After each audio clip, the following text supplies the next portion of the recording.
Dans la vie, nous attendons toujours quelque chose. Nous attendons qu'un rêve s'accomplisse.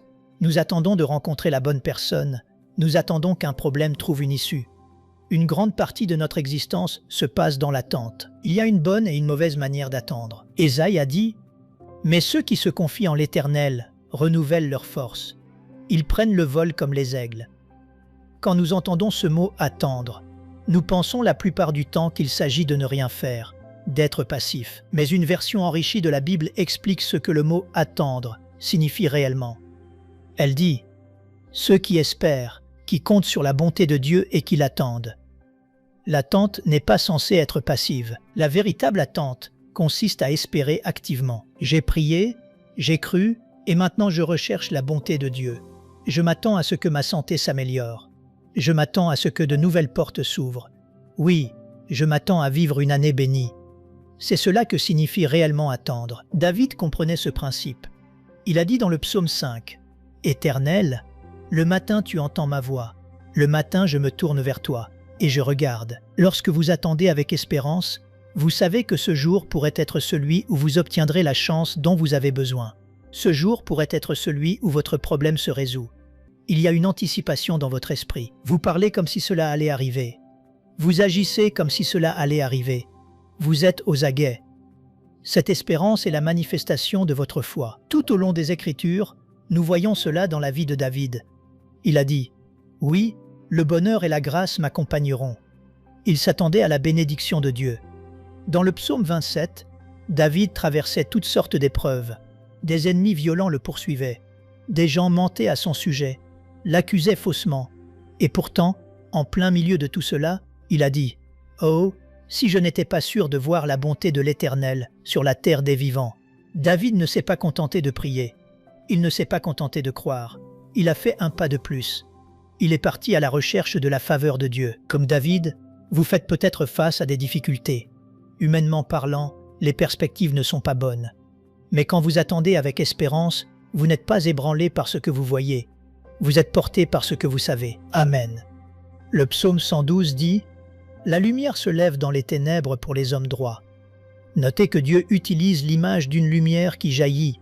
Il n'a pas dit qu'elle allait s'infiltrer goutte à goutte, qu'elle arriverait à peine ou qu'elle se manifesterait petit à petit. Non, Dieu a dit que soudainement, les choses changeraient. Oui, vous êtes peut-être confronté à une situation depuis de nombreuses années, mais soudainement, votre santé s'améliorera. Oui, soudainement, la bonne personne se présentera. Soudainement, cette situation juridique se résoudra. La bonne façon d'attendre n'est pas de dire « Oh Dieu, cela ne changera jamais. Cette difficulté financière sera ma fin. Ces enfants vont me rendre fou. » Non.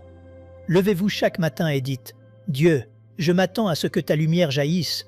Je m'attends à une percée soudaine, à un débordement de ta faveur, à un flot de guérison, à un flot de restauration, à un flot de promotion. » Attendez avec une telle espérance, et vous verrez Dieu intervenir et accomplir des choses extraordinaires. Je sais que certains d'entre vous ont traversé des moments difficiles. Peut-être avez-vous subi un revers de fortune. Aujourd'hui, vous vous êtes résigné, pensant que vous avez atteint vos limites, que les choses ne seront jamais meilleures qu'elles ne le sont actuellement. Il est temps de passer à la vitesse supérieure. Élevez vos attentes. Proverbe 13 dit « Le malheur poursuit ceux qui pêchent, mais le bonheur récompense les justes. » Oui, vous êtes les justes. À quoi devriez-vous vous attendre? Aux ennuis? Aux coups du sort? Au chagrin? Non. Accordez-vous avec Dieu et commencez à vous attendre à ce que ses bénédictions vous poursuivent. Commencez à attendre la faveur de Dieu. Lorsque vous traversez une déception, et nous en connaissons tous, ou que vous subissez un revers, au lieu d'être découragé ou de vous plaindre, non, tenez bon et dites « Ce rapport médical n'est peut-être pas bon, mais je ne m'inquiète pas. Je sais que la guérison me poursuit. Oui, les affaires sont peut-être au ralenti. Je ne suis pas découragé. Je sais que les opportunités, les ventes, les contrats, les idées, les inventions et les bonnes occasions me poursuivent. Oui, mon enfant fait peut-être fausse route, mais ce n'est que temporaire. Je sais qu'un revirement de situation le poursuit. Oui, ce n'est pas simplement être positif. C'est faire ce que David a fait, attendre avec espérance. Vous dites « Dieu, je sais que tu es toujours sur ton trône. Tu es plus grand que cette difficulté. ce que tu as promis pour ma vie s'accomplira. L'une des raisons pour lesquelles les gens n'ont pas la joie qu'ils devraient avoir, c'est qu'ils ne s'attendent à rien de bon. L'Écriture dit « Un espoir différé rend le cœur malade ». Si vous ne vous attendez pas à voir la faveur de Dieu d'une manière nouvelle, si vous ne vous attendez pas à ce que le problème se résolve, cela limitera non seulement ce que Dieu peut faire, mais cela rendra aussi votre cœur malade. Cela vous découragera. Et trop de gens aujourd'hui ne sont pas en bonne santé, non pas physiquement, mais émotionnellement, parce qu'ils n'attendent pas avec espérance. À un moment donné, ils avaient un grand rêve. Ils savaient que cela allait s'arranger.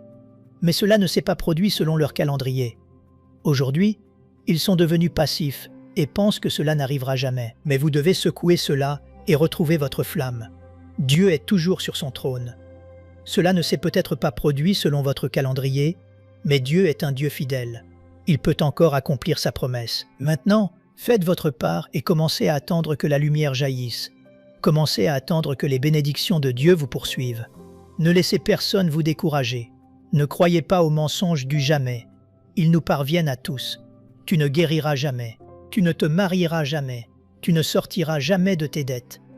Laissez cela entrer par une oreille et sortir par l'autre. Notre attitude devrait être « Je sais que ma réponse est déjà en route. Je pourrais la voir avant d'aller me coucher ce soir. Je pourrais rencontrer la personne de mes rêves avant de quitter ce bâtiment. Assurez-vous de bien regarder autour de vous avant de partir. Je pourrais voir ma santé s'améliorer cette semaine.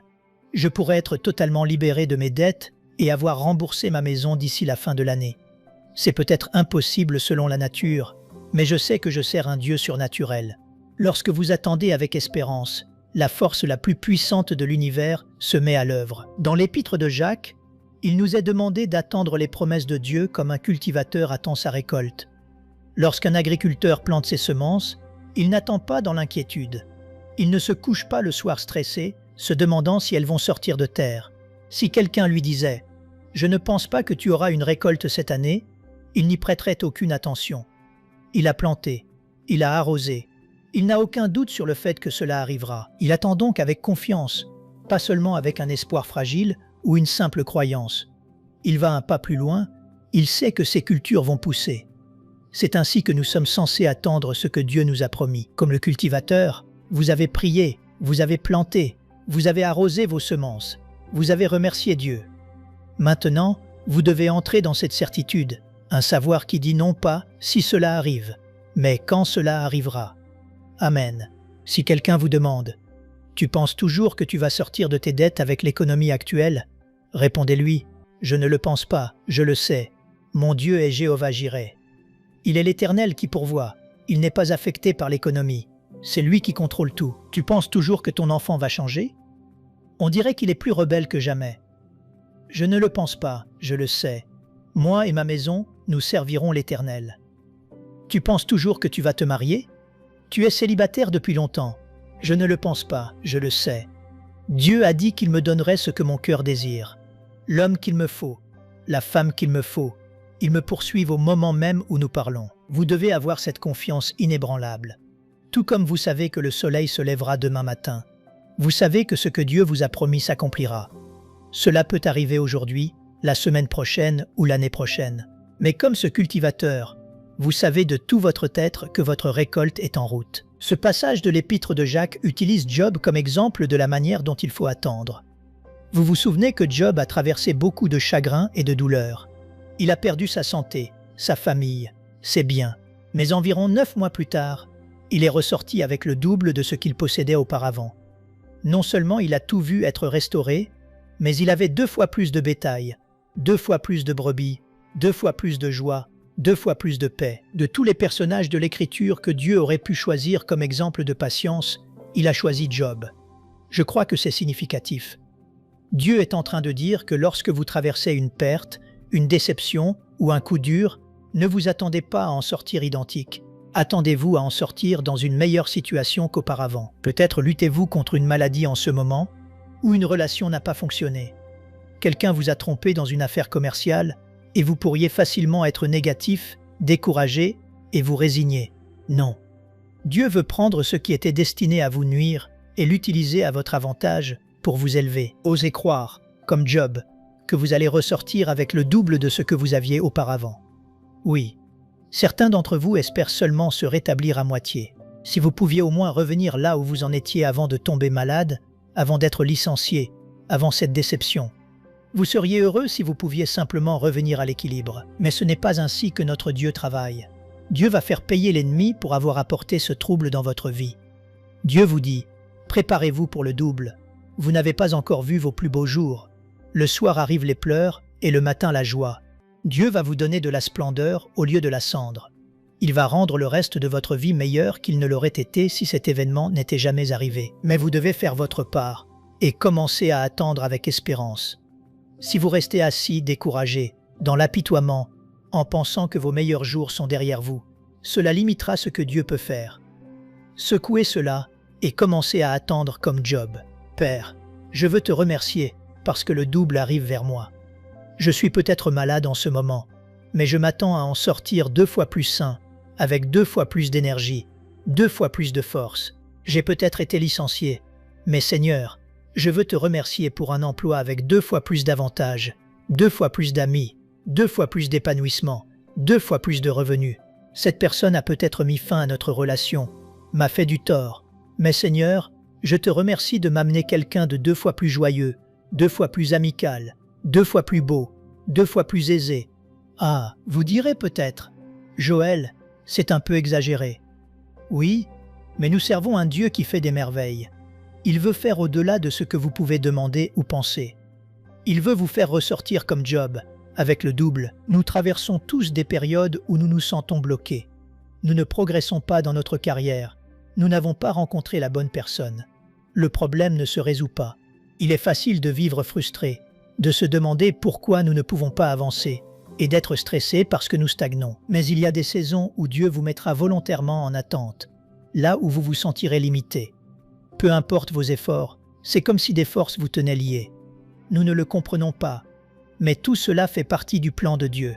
Il prépare tout pour votre destinée. Les bonnes personnes, les occasions favorables, des relations extraordinaires et certaines choses, si elles arrivaient maintenant, nous empêcheraient de recevoir le meilleur de Dieu. Dieu a un moment parfait où tout s'alignera. Il a déjà écrit chaque jour de votre vie dans son livre. Il sait exactement ce dont vous avez besoin, quand vous en avez besoin et où vous devez être. Si vous y arrivez trop tôt ou trop tard, cela ne fonctionnera pas. Et la bonne nouvelle, c'est que Dieu dirige vos pas. Il ne permettra pas que vous manquiez votre but. Mais quand nous sommes dans une saison de croissance, que nous voyons des opportunités et de nouvelles relations, il est facile de lui faire confiance. Cela ne demande pas beaucoup de foi. Mais quand vous êtes dans une saison d'attente, où vous êtes restreint, il est tentant de se sentir oublié, négligé, comme si Dieu était parti en vacances. Joël, je suis coincé à ce même niveau depuis si longtemps. Non, Dieu vous positionne pour des bénédictions, des opportunités et des connexions divines que vous n'avez jamais vues. Vous devez lui faire confiance pendant l'attente. Faites-lui confiance quand vous avez l'impression de stagner. Si vous gardez la bonne attitude pendant les périodes de restriction, vous arriverez à un point où Dieu vous déliera de ce qui vous retient. Et s'il vous restreint, c'est parce que ce qu'il a prévu est bien meilleur que ce que vous avez imaginé.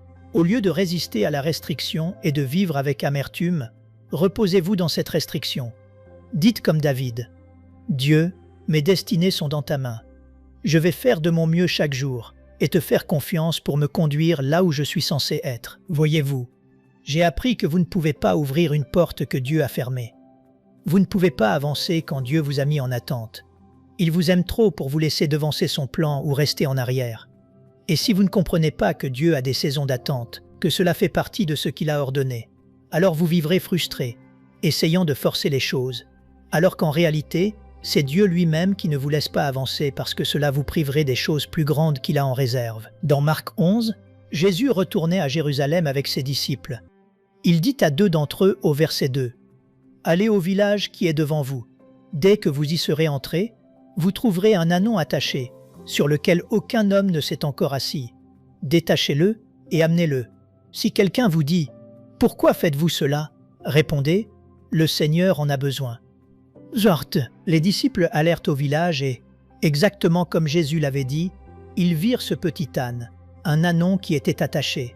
Ils allèrent pour le détacher. Quelqu'un s'approcha et dit « Que faites-vous? Ce n'est pas votre ânon. Vous ne pouvez pas le prendre. » Ils répondirent Le Seigneur en a besoin. Ces gens n'avaient jamais vu les disciples, c'étaient de parfaits étrangers. Soudain, ils changèrent d'avis.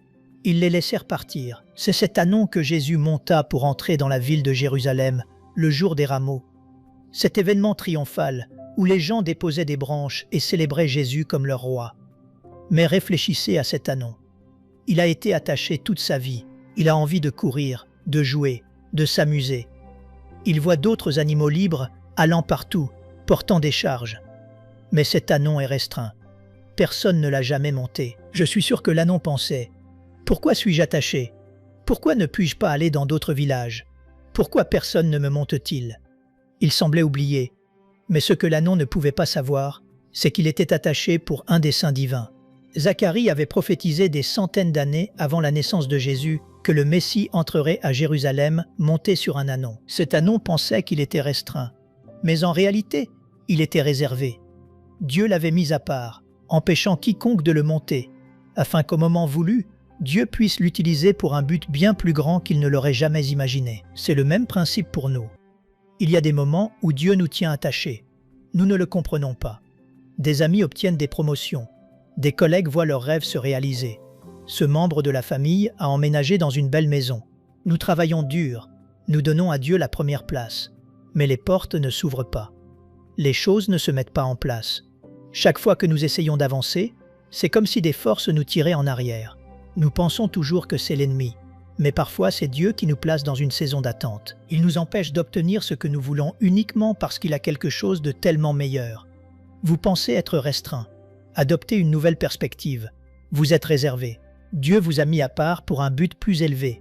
Quelque chose que vous ne voyez pas, que vous n'avez jamais planifié. Maintenant, faites-lui confiance dans les saisons d'attente. Ne vivez pas frustré quand vous avez l'impression de stagner, contrarié parce que la porte ne s'est pas ouverte.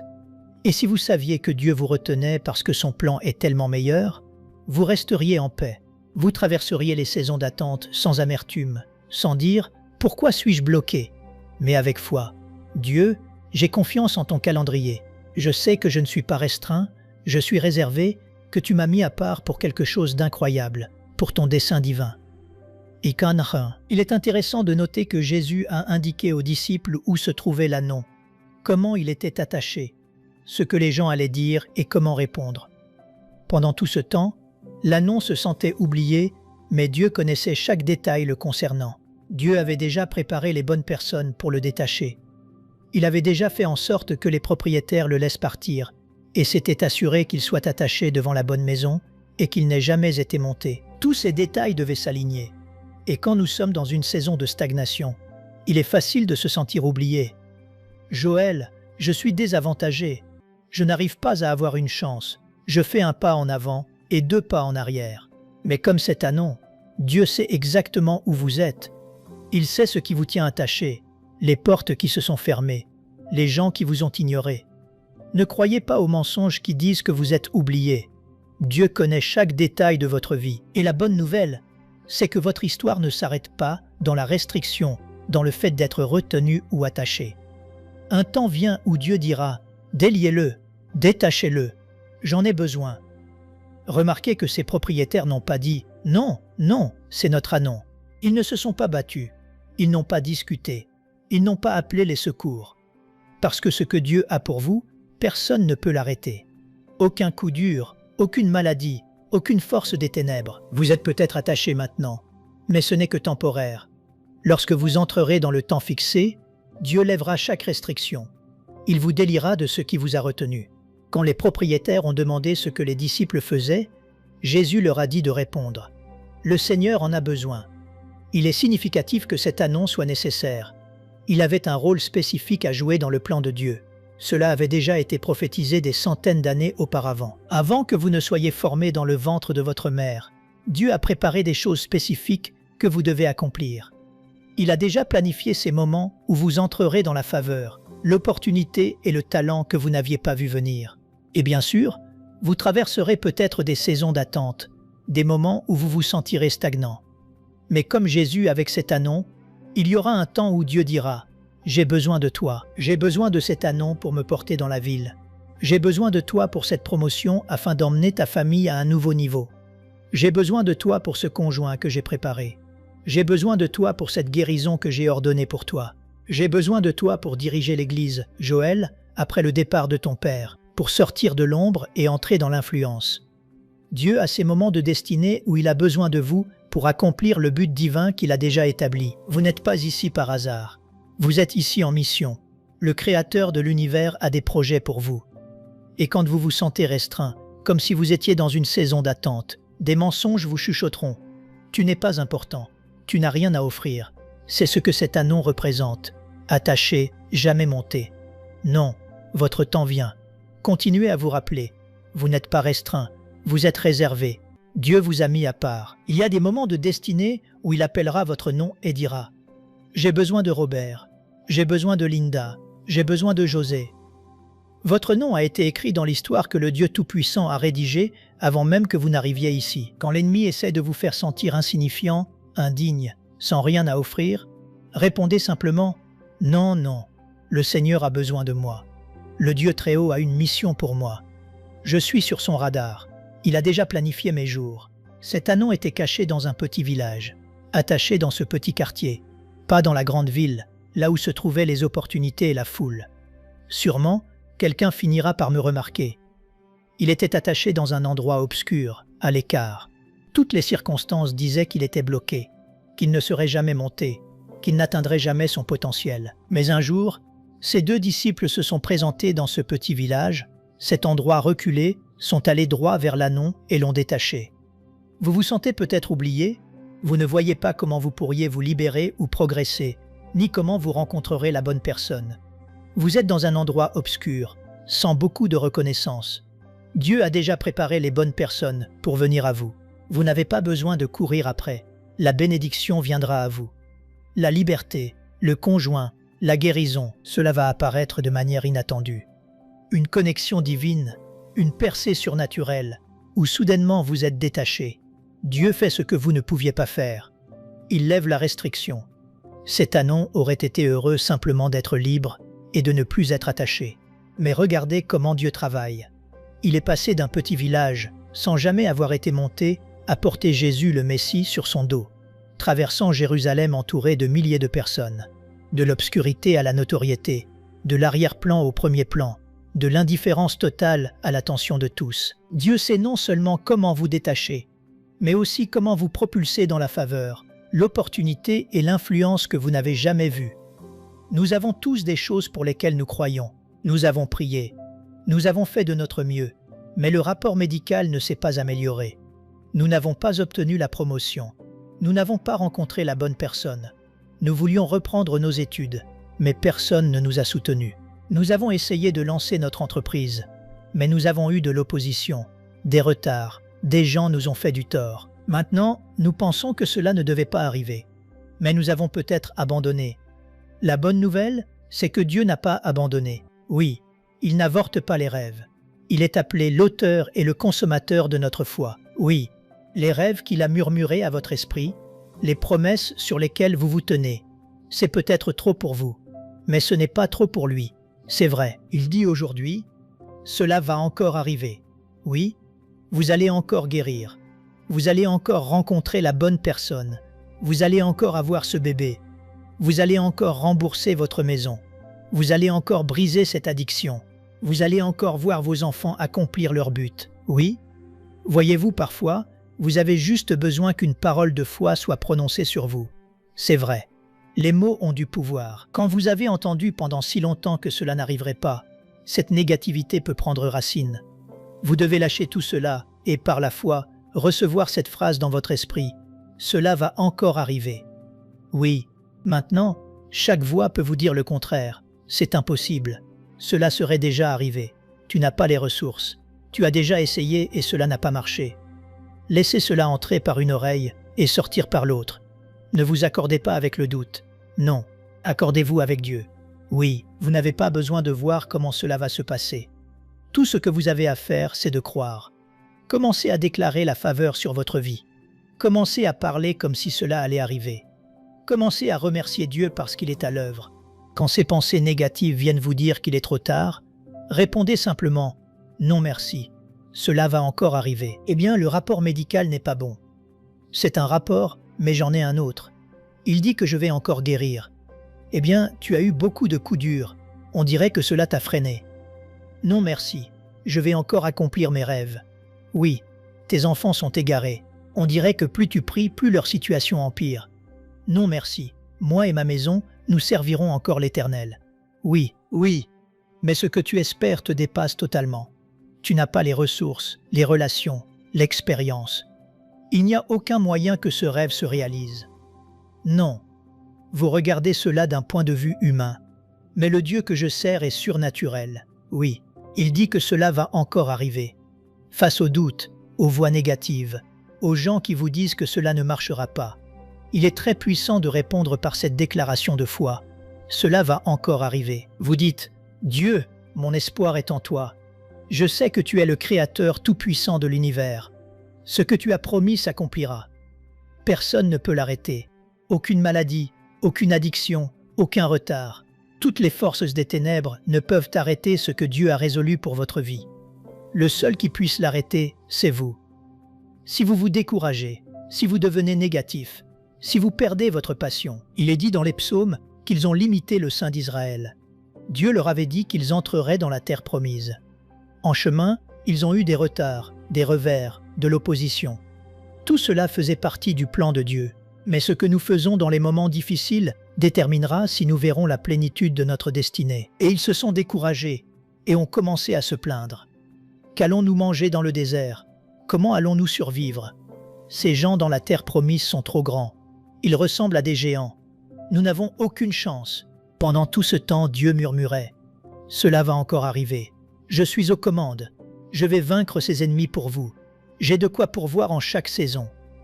Mais ils ont laissé le doute et ce qu'ils voyaient les détourner de la promesse de Dieu. Ne soyez pas comme eux. Dieu met volontairement dans notre esprit des choses qui sont trop grandes pour nous. Il nous permet d'être dans des situations dont nous ne pouvons pas sortir par nous-mêmes. C'est un test. Allons-nous faire comme eux, nous décourager et manquer notre but? Ou allons-nous laisser ce que Dieu dit l'emporter sur le doute et croire que cela va encore arriver? C'est vrai.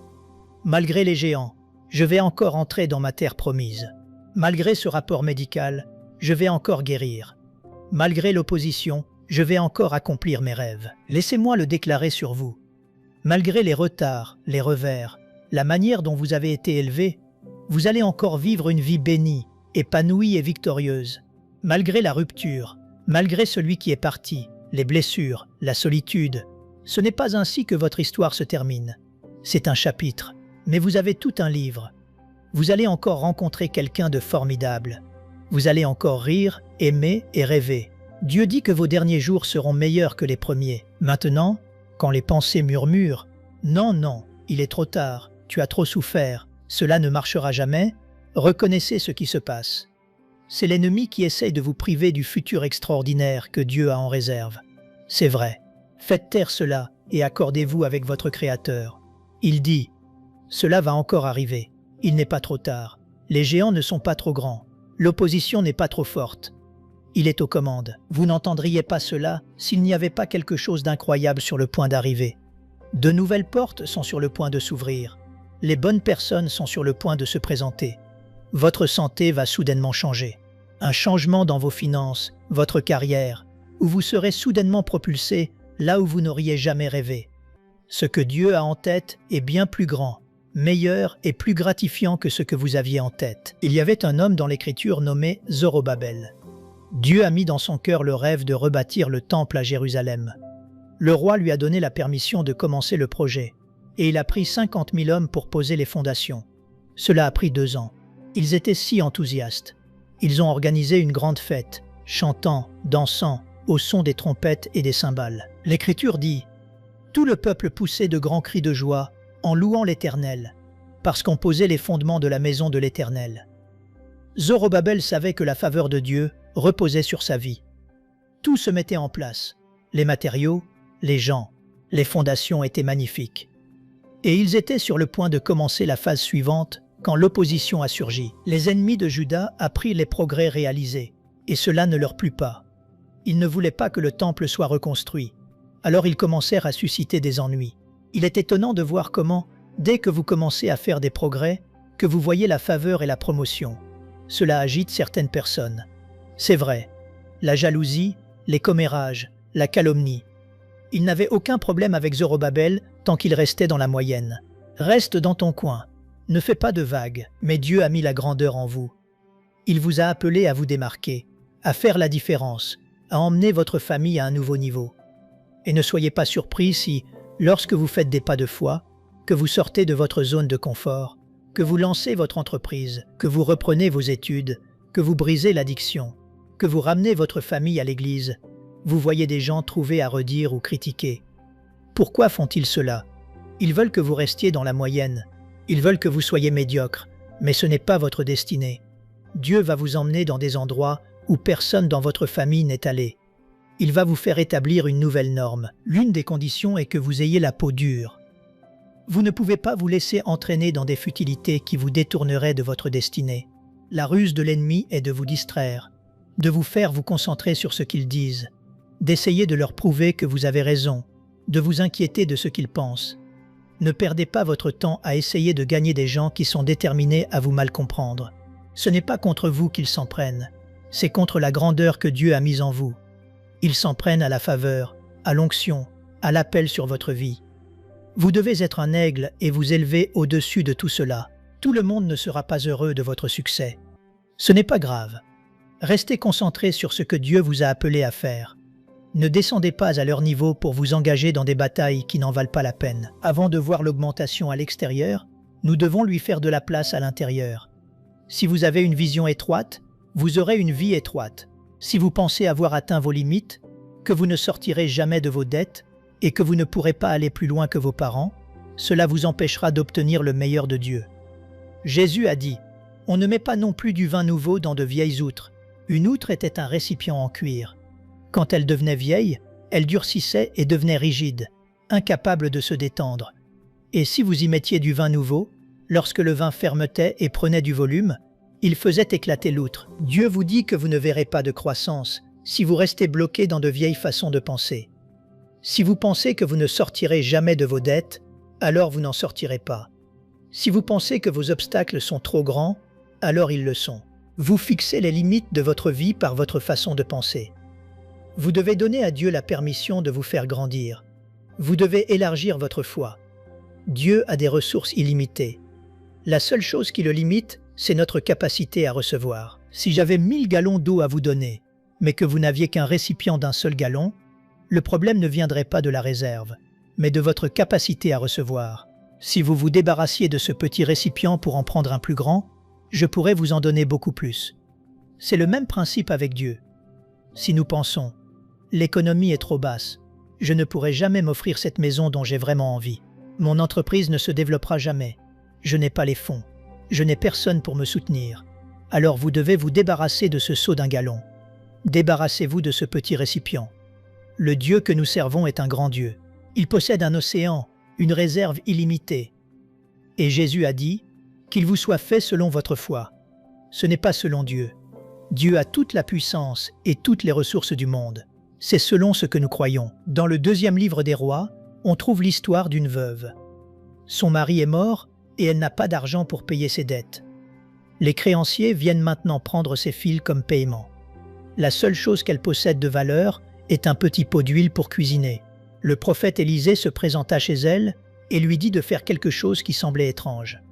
Il lui dit « Va demander au dehors des vases chez tous tes voisins, des vases vides. » Il précisa « N'en demande pas un petit nombre. Prends-en autant que tu pourras. » Il lui disait en substance « Ne te limite pas, fais de la place pour l'abondance. » Elle sortit et j'imagine qu'elle trouva 5 ou 6 de ces grands vases vides. Lorsqu'elle revint chez elle, Élisée lui dit de verser son huile dans l'un des vases vides. On aurait pu croire qu'elle allait simplement transférer l'huile d'un récipient à l'autre, mais l'Écriture dit que son huile ne s'épuisa jamais. Elle continua de verser encore et encore. Dieu la multiplia surnaturellement jusqu'à ce que tous ces vases soient complètement remplis. Voici mon point. C'est elle qui a déterminé la quantité d'huile qu'elle aurait. Si elle n'avait emprunté qu'un seul vase, elle n'en aurait eu qu'un seul de plein. Si elle en avait emprunté 10, elle en aurait eu 10. Si elle en avait emprunté 50, elle en aurait eu 50. Ce n'était pas à Dieu de décider de son niveau d'augmentation. Dieu a des ressources illimitées. C'était à elle de décider. C'est pourquoi le prophète a dit « N'en demande pas un petit nombre ». Ma question aujourd'hui est la suivante. Combien de vases empruntez-vous? Quelle sorte de vision avez-vous pour votre vie? Certaines personnes ont un récipient, juste de quoi survivre. Elles pensent « Oh là là, les affaires sont si lentes, j'espère juste m'en sortir cette année ». Elles ont un tout petit récipient. Dieu dit « Très bien, je vais remplir ton récipient, juste de quoi survivre ». Certains d'entre vous sont comme cette femme. Vous avez 5 ou 6 vases. Vous croyez pouvoir payer vos factures, nourrir votre famille et avoir un petit surplus. C'est bien, Dieu remplira ces vases. Mais certains d'entre vous viennent à Lakewood depuis longtemps. Vous êtes dangereux, vous avez une foi radicale. Vous n'avez pas un vase, vous n'en avez pas 5. Vous appelez le magasin de bricolage pour dire « J'ai besoin de 2000 vases vides ». Vous savez que Dieu peut faire infiniment au-delà de tout ce que vous pouvez demander ou penser. Oui, vous savez qu'il est El Shaddai, le Dieu qui est plus que suffisant. Oui, vous faites de la place pour une faveur qui va bien au-delà. Oui, vous vous placez sous les écluses ouvertes des cieux. C'est vrai, Dieu dit « Tu dois te préparer, je vais remplir tes vases ». Oui Seigneur, cela n'est peut-être pas arrivé par le passé, mais Dieu a de la faveur pour votre avenir. Il a de nouvelles opportunités, de bonnes occasions, des bénédictions qui vous poursuivront. Vous ne voyez peut-être pas comment cela pourrait arriver, mais Dieu a 1000 façons de vous élever auxquelles vous n'avez jamais pensé. Dieu a des bénédictions explosives, oui, des bénédictions qui peuvent vous propulser des années en avant. Oui, comme pour cette femme, Dieu veut vous bénir au-delà de vos revenus normaux, au-delà de votre salaire, au-delà de votre retraite. Dieu peut vous donner une seule bonne occasion, une seule promotion, une seule idée, un seul héritage. Et tous ces vases seront remplis jusqu'à déborder. Oui, maintenant assurez-vous de ne pas vous limiter. Oui, Dieu dit, n'en demande pas un petit nombre.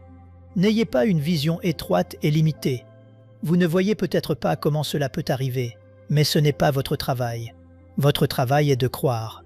Oui, je connais un homme qui croyait pouvoir rembourser sa maison. C'était une hypothèque standard sur 30 ans, et il lui restait 23 ans. Humainement, il n'y avait aucun moyen d'y arriver. Toutes les circonstances indiquaient que cela lui prendrait des années et des années, mais il a été assez audacieux pour faire ce que je nous demande de faire. Au lieu de penser « c'est impossible, il n'y a aucun moyen, cela va me prendre 23 ans ». Non, il allait partout en disant « Père, je veux te remercier parce que tu es Jéhovah Jireh, l'Éternel qui pourvoit.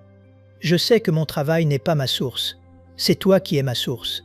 Cela semble impossible, mais je sais que tu peux faire l'impossible. » Il n'a pas emprunté un petit nombre de vases, mais un grand nombre. Il y a plusieurs années, il a reçu un héritage d'un membre de sa famille qu'il n'avait jamais rencontré auparavant.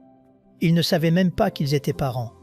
Il a pu non seulement rembourser sa maison, mais il a également remboursé la maison d'un ami. Qu'était-ce? Des bénédictions explosives. Ma prière est que Dieu nous donne des parents comme celui-là. Maintenant, vous direz peut-être, « Joël, je ne pense pas que je devrais me concentrer sur ce que Dieu peut faire pour moi. Ce ne serait pas bien, ce serait égoïste. » Écoutez le psaume 35, qu'ils disent sans cesse « Magnifié soit l'Éternel, qui veut la paix de son serviteur. » Oh! Ils étaient censés aller partout en disant continuellement « Que Dieu soit magnifié. Il prend plaisir à me faire prospérer. » Je crois que l'une des raisons pour lesquelles ils devaient le dire tout le temps, c'était pour que cela s'imprègne en eux. Lorsque nous entendons quelque chose assez longtemps, nous commençons à y croire. Cela commence à affecter notre vision, et je me demande ce qui se passerait si, tout au long de la journée, au lieu de ruminer ces pensées négatives et de défaite, comme « je ne sortirai jamais de mes dettes »,« mon entreprise ne se développera jamais »,« comment pourrais-je envoyer mes enfants à l'université ? C'est si cher ». Non, faites taire cela et commencez à méditer sur ceci. Dieu prend plaisir à me faire prospérer. De bonnes occasions sont dans mon avenir. Des bénédictions explosives arrivent vers moi. J'ai des amis qui ont acheté un terrain à la campagne. Ils l'avaient depuis des années, et ils ne l'avaient presque rien payé. C'était au milieu de nulle part. Or, il y a quelque temps, ils ont été informés que l'État allait construire une nouvelle autoroute qui passerait juste au milieu de leur propriété.